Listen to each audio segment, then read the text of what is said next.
आपके जज 20-20, 18-18 लाख रुपए तनख्वाह ले रहे हैं, आपके आईन को तोड़ रहे हैं, आपके जर्नल गोल्फ खेल रहे हैं 50-50, 20-20 पता नहीं कितने लाख, और आप 1,60,000 और मुफ्ती रोड पे मरा हुआ पड़ा है, कोई उठाने वाला नहीं। पॉलिटिशियन बुरे हैं। अगर हम हकीकत का सामना नहीं कर सकते तो सच का सामना करना पड़ेगा हमें। अगर हम अपने लिए सच नहीं बोलेंगे तो हम आवाम के लिए सच नहीं बोल सकते। ये झूठ है, ये दिखावा है। मैं नहीं मानता इस बात को। ये झूठ और दिखावा बंद किया जाए। आप उसकी 2011 की लैंड क्रूजर लेके आप उसको 13 सीसी से गाड़ी दे रहे हैं, वो जो चिपक गई उसके साथ, वो गाड़ी तो, ये जो पाकिस्तान मेड गाड़ियां हैं, इनका तो बलून भी नहीं खुलता और इसको तो साइकिल टक्कर मारे तो ये उलट जाती है। तो ये जो आपने 2011 की लैंड क्रूजर लेके सबसे ऑस्टेरिटी ये खड़ी कर दी है, तो ये खड़े खड़े खराब होती रहे और ये वजीर इस तरह मरते रहे। एक अगर उसके पीछे स्क्वाड होता तो इसको इज्जत से अस्पताल तो ले जाता। उसको थ्रेट भी थे, सबको हैं। हमने कोई हम वो नहीं जो तालिबान को पनाह दे रहे हैं, हमें तो थ्रेट होंगे। हम हॉस्टिलिटी करना चाहते हैं, हम इस कौम के गम में बराबर के शरीक हैं, लेकिन जब आप हम सब किसी को कहते हैं कि हमारी तनख्वाह 1,68,000 रुपए, तो आपके मुस्कुरा के मानी खैज मुस्कुराहट से नहीं देखता कि यार इसको देखो, इनको देखो, ये कह रहे हैं हमारी तनख्वाह 1,68,000 है। इस हाउस में मौजूद मेंबरान और वजीरों के अलावा बहुत सारे ऐसे लोग हैं स्पीकर साहब जिनकी तनख्वाह हमसे ज्यादा है। तो मुफ्ती क्यों ना कहता कि जी गुजारा नहीं होता, और आप 1,68,000 क्लर्क का गुजारा नहीं होता, ग्रेड 2 ऑफिसर का गुजारा नहीं होता, आप कहते हैं मिनिस्टर को 1,68,000 में गुजारा करो, गाड़ी भी दे दो, स्क्वाड भी दे दो, जी हॉस्टिलिटी। अब मुफ्ती साहब की तरह के पास मेरी तरह कोई लैंड क्रूजर 2020 की या मर्सिडीज तो नहीं खड़ी थी कि आपकी 2011 की वो लैंड क्रूजर वापस करके दूसरे दिन 2022 की लैंड क्रूजर में या 500 ACL मर्सिडीज में आ जाते कि जनाब आपने गाड़ी ले ली, मैं ये ऑस्टेरिटी कर रहा हूं ना, 2011 की लैंड क्रूजर वापस, मैं मर्सिडीज या लैंड क्रूजर में या रेंज रोवर में आ गया। तो उन्होंने ठीक कहा। और ये सोचने का मकाम है हमारे लिए कि हम जिस चीज को ऑस्टेरिटी कह रहे हैं वो कहीं हॉस्टेलिटी से हटकर कुछ और तो नहीं बन रही।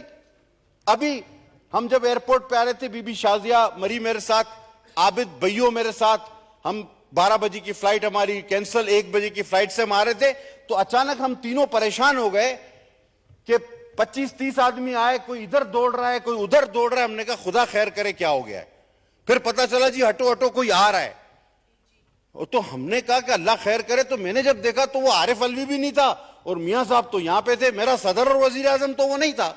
ये इतनी हड़बोंग किस लिए थी कि कुछ भी है जैसे तैसे, अल्लाह ने वफाकी वजीर बनाया है, अवाम ने मुंतखब किया, धक्के पड़ रहे हैं, हटो ये वो। और उसके बाद जी कोई शख्स आए, तो मैं, बीबी शाजिया बैठी है और आबिद, हम कह रहे थे यार ये कौन है, हमारे मुल्क का सदर वजीर आजम तो नहीं है। तो मैंने समझा शायद श्रीलंका का है, इसने बोला नहीं इंडिया का है, पता नहीं कहां का है ये, लगता तो प्रोटोकॉल का सदर वजीर आजम से नहीं कम नहीं था। वो फिर हमें धक्के धुके उसको बिठाया गया। फिर हमने पूछा कि भाई ये साहब कौन है, डरते डरते हमने, उन्होंने कहा ये डीजी साहब है, ये डीजी साहब है, खुदा की कसम। तो डीजी ASF। मैंने बोला ये डीजी है, बोला, मैंने कहा हमें धक्के क्यों मार रहे हो, बोला ये डीजी है भाई। अच्छा, फिर ये एयरपोर्ट पे अभी भी 10 मिनट पहले, आधा घंटा पे, अब जब हम एयरपोर्ट पे उतरे, हटो हटो हटो, भाई क्या हो गया। वो दौड़ते हुए सर 4, जैसे आपकी गाड़ी के ऊपर संदूक लगा हुआ है ना, AC 2 गाड़ियां और एंटीना लगे हुए 5-6 गाड़ियां, उसके अलावा आगे 3-4 आगे, हटो हटो, वो उसमें गाड़ी बिठा, ये पूटा टू। मैंने कहा यार खुदा बचाए, अभी क्या करे आदमी। वो मैं, शाजिया और आबिद, हम लोग परेशान हुए, एयरपोर्ट पे खड़े हुए डरे हुए कि यार ये चला जाए, अल्लाह करे कोई हम लोग को गोली वोली ना मार दे। तो ये क्या अभी, और हमारा वजीर बेचारा चौक में लावारिस, एक कांस्टेबल उसके साथ नहीं जो उसकी लाश को इज्जत से उठाता। वो जो वहां पे पुलिस वाले हैं, खुदा की कसम, उन्होंने पॉली क्लिनिक में ये बयान दिया कि हमें तो पता ही नहीं था ये वजीर, हम तो रोड से उठा के लाए। आप क्या कर रहे हैं ऑस्टेरिटी के नाम पे। ये आपके जज 20-20, 18-18 लाख रुपए तनख्वाह ले रहे हैं, आपके आईन को तोड़ रहे हैं, आप आपके जर्नल गोल्फ खेल रहे हैं 50-50 20-20 पता नहीं कितने लाख, और आप 1,60,000 और मुफ्ती रोड पे मरा हुआ पड़ा है, कोई उठाने वाला नहीं। पॉलिटिशियन बुरे हैं। अगर हम हकीकत का सामना नहीं कर सकते तो सच का सामना करना पड़ेगा हमें। अगर हम अपने लिए सच नहीं बोलेंगे तो हम आवाम के लिए सच नहीं बोल सकते। ये झूठ है, ये दिखावा है। मैं नहीं मानता इस बात को। ये झूठ और दिखावा बंद किया जाए। जनाब आला, कितना सराहा गया आपको।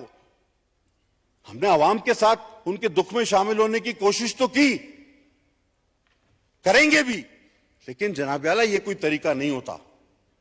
खुदा के वास्ते मुफ्ती साहब का दुख हमारे लिए बहुत बड़ा है।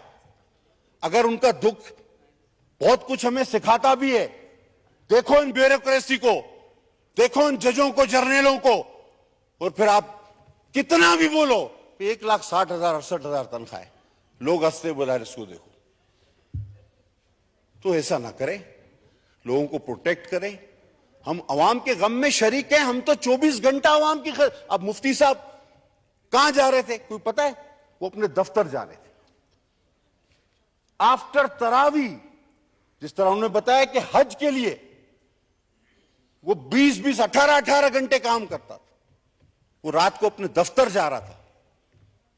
उसके लिए कोई तो सहूलत होती। इस इबादत गुजार दरवेश मनिश इंसान के लिए मेरी उनसे बड़ी कुर्बत थी, बड़ी बातें, और वो लोगों को भी बात करनी होगी। मैं अक्सर उनसे कहता मुफ्ती साहब ये खाते हैं, वो खाते हैं, क्या खैर खबर है? तो उनका एक जवाब होता था जो एक लफ्जों में मुझे आ रहा है कि अच्छी गुजर रही है, दिले खुद कफील से, लंगर से रोटी लेता हूं पानी सबील से। तो वो इस तरह के आदमी, लंगर से रोटी और पानी सबील से, और उनकी अच्छी भी गुजरती थी। खुदा ताला उनके दर्जात को बुलंद फरमाए, और यकीनन ऐसा साफ गो, हिम्मत वाला, इंतहाई ईमानदार, इबादत गुजार शख्स, यकीनन मेरा परवरदिगार उसके गुनाहों को माफ करे और उसके दर्जात को बुलंद से बुलंद फरमाए। मैं ताज़ियत करूंगा उसके घर वालों से, उनकी जमात से, और ये अपील करूंगा सर कि हमें हकीकत पसंद होना चाहिए, हमें दिखावा पसंद नहीं होना चाहिए। बहुत शुक्रिया सर। जनाब अब्दुल्ला।